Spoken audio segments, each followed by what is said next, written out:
நாங்கள் படத்திற்பிலேருந்து வரோம் பிராம்பட்டிலேருந்து. இந்த தோல் கிளினிக்கு காட்ட வந்தோம். நாங்கள் சீரியஸ் தான் கொஞ்சம். அவன் சொல்லிட்டோம் ஸ்ட்ரைக் கண்டு எங்களை திருப்பி விட்டோம். உடனே விரிச்சிலாவு தான் எங்கள் எல்லாம் மாதலேருந்து வரோம். 9 மணிக்கு வந்தாங்க. இங்கே வந்தால் ஸ்ட்ரைக்குன்னு சொல்லி உங்களுக்கு தெரியல என்னென்னு தெரியல. கேன நோயாளி மேலே வந்து திரும்பி வீடுகளில் போயிருக்கணும் டாக்டர் வராத முறையில்.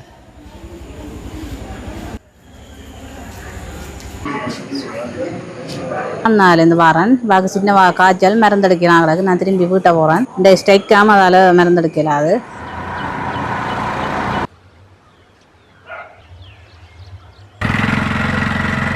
நூல் வெட்டை வந்து எங்களுக்கு இன்றைக்கி ஸ்ட்ரைக்குங்கிறாங்க. இந்த வீலுக்கும் 1500 கொடுத்தா இன்றைக்கி வரோம்.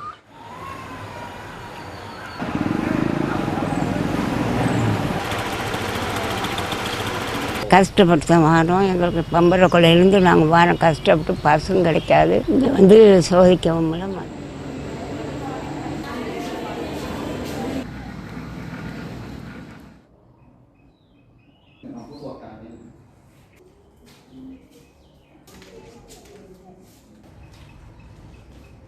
இல்லாமல் நோயாளிகள் நிச்சயம் கவலைப்பட்டு கொண்டும் நிச்சயம் சிரமத்து மத்தியில் போய் கொண்டிருக்காங்க.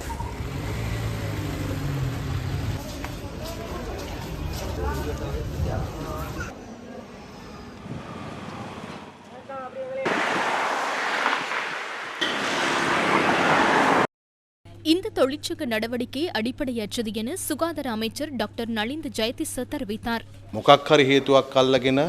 அரசாங்கத்தை அரசியல் ரீதியாக சங்கடப்படுத்தும் நோக்கத்தை தவிர இந்த வேலைநிறுத்தத்தில் ஈடுபடுவதற்கு அரசாங்க மருத்துவ அதிகாரிகள் சங்கத்துக்கு வேறு நியாயமான காரணம் ஒன்று இல்லை.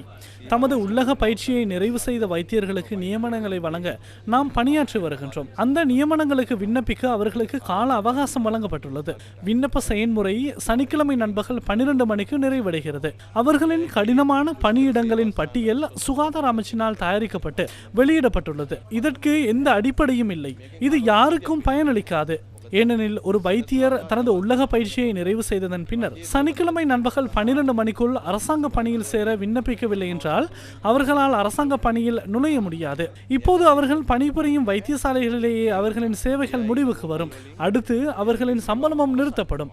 இந்த 453 வைத்தியர்களை பலிகடாவாக்கி அவர்களை அச்சுறுத்தி பொய்யான தகவல்களை பரப்பும் அரச வைத்திய அதிகாரிகள் சங்கத்தின் செயற்பாடு மிகவும் மனிதாபிமானமற்றது, அத்தோடு அநீதியானது.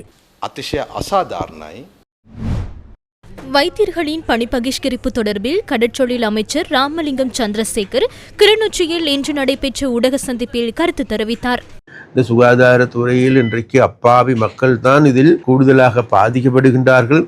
அந்த அப்பாவி மக்களுடைய அந்த பாதிப்பை மேலும் இரட்டிப்பாக்குகின்ற நடவடிக்கைகளையே இன்றைக்கு இவர்கள் ஈடுபடுகின்றார்கள் என்பதுதான் தெரிய வருகின்றது. இங்கு இருக்கின்ற மக்கள் அனைவருமே வரி செலுத்துகின்றார்கள் என்பதை மறந்துவிட வேண்டாம்.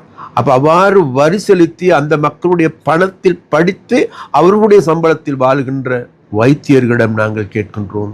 ஒரு சில சங்கங்களுடைய அரசியல் எஜெண்டாக்களுக்கு வீழ்ந்திருக்கின்ற ஒரு சில அதிகாரிகள் மக்களுடைய வாழ்வை கேள்விக்குறியாக்கின்ற வேலைகள் செய்கின்றார். தயவு செய்து அவ்வாறு ஈடுபட வேண்டாம்.